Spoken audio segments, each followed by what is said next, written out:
नमस्कार. न्यूज डंकामध्ये मी महेश विचारे आपल्या सगळ्यांचं मनपूर्वक स्वागत करतो.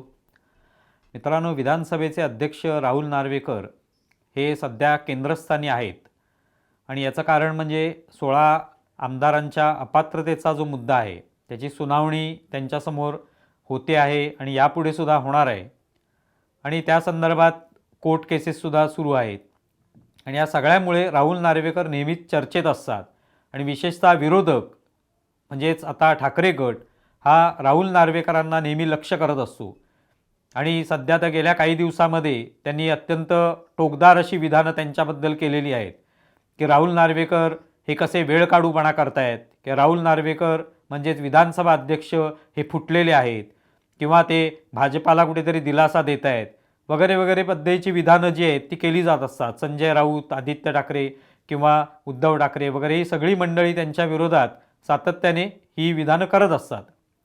पण हे सगळं करत असतानासुद्धा विधानसभा अध्यक्ष या नात्याने म्हणा किंवा या सगळ्या प्रकरणात ते निर्णय घेणारे एक व्यक्ती म्हणून म्हणा, राहुल नार्वेकर फारसे त्यावर काय बोलत नाहीत. ज्या ज्या वेळेला या संदर्भातला मुद्दा येतो की कधी नेमका निर्णय लागणार, कधी नेमका याचा सोक्षमोक्ष लागणार, त्यावेळेला ते आपल्या नेहमीच्या पद्धतीने उत्तर देतात, संयमी उत्तर देत असतात की आपण लवकरच याचा निर्णय लावू, ही प्रक्रिया जी आहे ती कायदेशीर पद्धतीनेच होणार आहे, ज्या काय तरतुदी आहेत त्यानुसारच होणार आहे वगैरे उत्तरं देत असतात आणि तरी देखील विरोधक त्यांच्यावर कठोर अशी शब्द जे ते वापरत असतात.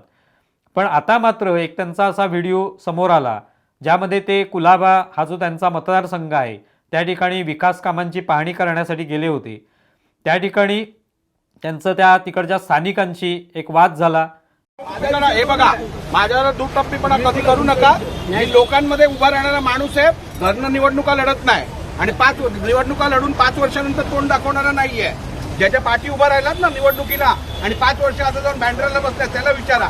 माझ्यावर काम करायचंय, सरळ काम करायचं. छक्के पंजे माझ्यावर चालत नाहीत. माझ्याकडे खूप काय करण्यासारखं आहे. मी शांत बसतो, त्याचा मतलब वेगळा घेऊ नका. तो नेमका काय वाद झाला हे त्या व्हिडिओमधनं समोर येत नाहीये, पण त्याच्यामध्ये ते ज्या पद्धतीने संताप व्यक्त करतायत त्यामध्ये मात्र असं वाटायला लागतं की हा रोख नेमका कोणाकडे आहे. आणि पहिल्यांदाच आपण राहुल नार्वेकर यांना असं संतापलेलं पाहतोय. एरवी त्यांना पत्रकार अनेक प्रकारचे प्रश्न विचारतात, पण ते कायदेशीर मार्गानेच आपण सगळं काही करणार आहोत या सगळ्या प्रकरणामध्ये अपात्रतेच्या मुद्द्यासंदर्भात हे ते सांगतात. कुठेही त्यावेळेला ते चिडचिड करत नाहीत किंवा त्यांनाही कोणी प्रश्न त्यांच्यावर होणाऱ्या टीकेसंदर्भात विचारला तरी त्यांचं फारसं काही उत्तर वेगळं नसतं.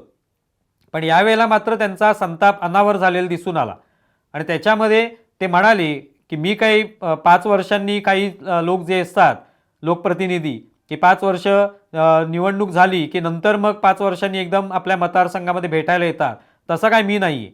मी काय घरून निवडणूक लढवणारा नाही आहे आणि मला करता येण्यासारखं भरपूर आहे. मी शांत आहे म्हणजे तुम्ही असा त्याचा वेगळा अर्थ काढू नका. म्हणजे याचा अर्थ की मी शांत आहे म्हणजे तुम्ही डोक्यावर बसण्याचा प्रयत्न करू नका आणि मी काय अशा पद्धतीने घरून निवडणुका लढवत नाही. जे बांद्र्यामध्ये बसलेत त्यांना विचारा. ही त्यांनी काही विधानं या सगळ्या आपल्या संतापामध्ये व्यक्त केली. आता अर्थात ती कोणाबद्दल व्यक्त केली हे माहिती नाही, कारण त्याचा खुलासा त्यांनी काही केलेला नाही किंवा त्याच्या आधीचा संदर्भही त्या व्हिडिओमध्ये कुठे दिसला नाही. पण हे जेव्हा ते बोलत आहेत तेव्हा त्याचा रोख कोणाकडे असावा हे आपण काहीतरी विचार करतो त्याच्याबद्दल. बांद्र्यात जे बसलेले आहेत म्हणजे त्यांचा रोख मातोश्रीकडे आहे का किंवा घरून निवडणुका लढवणार नाहीत हा सुद्धा रोख जो आहे तो उद्धव ठाकरेंकडे आहे का? कारण त्यांच्याविषयी सातत्याने उद्धव ठाकरेंविषयी हे बोललं जातं की त्यांनी कधी जेव्हा मुख्यमंत्री होते तेव्हा ते घराबाहेर पडले नाहीत.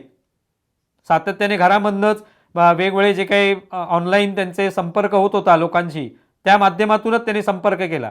प्रत्यक्षात लोकांमध्ये ते मिसळत नव्हते. तर हा संदर्भ त्याच्या मागे आहे का हे माहिती नाही.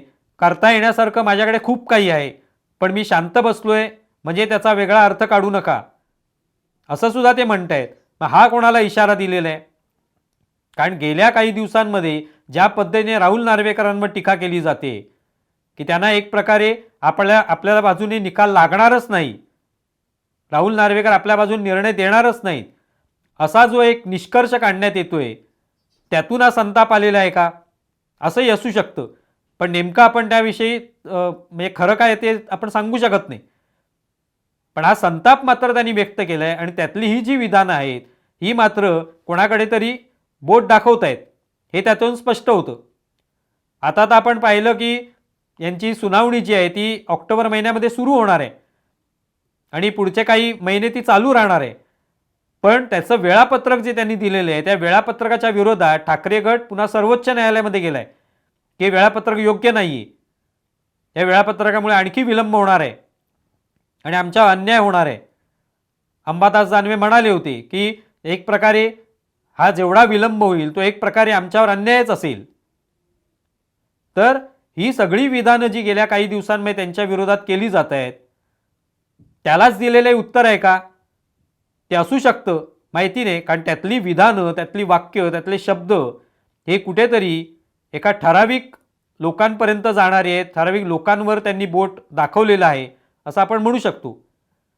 काय माहिती नाही, आपण या संदर्भात विचार करू शकतो. आम्हाला हा व्हिडिओ दिसला, त्याची दखल घ्यावी आणि राहुल नार्वेकरांनी केलेली वक्तव्य आपल्यापर्यंत मांडावीत किंवा आपल्याला या संदर्भात काय वाटतं हे जाणून घ्यावं यासाठीच हा व्हिडिओ बनवला. तुम्हाला विषय कसा वाटला हे जरूर कळवा. आमचा व्हिडिओ जास्तीत जास्त लाईक करा, शेअर करा आणि आमचं यूट्यूब चॅनल सबस्क्राईब करा. धन्यवाद. न्यूज डंकाने 1 लाख सबस्क्रायबरचा टप्पा पार केला. आपल्या सगळ्यांच्या प्रेमाने आणि आशीर्वादामुळे आम्ही इथपर्यंत मजल मारू शकलो.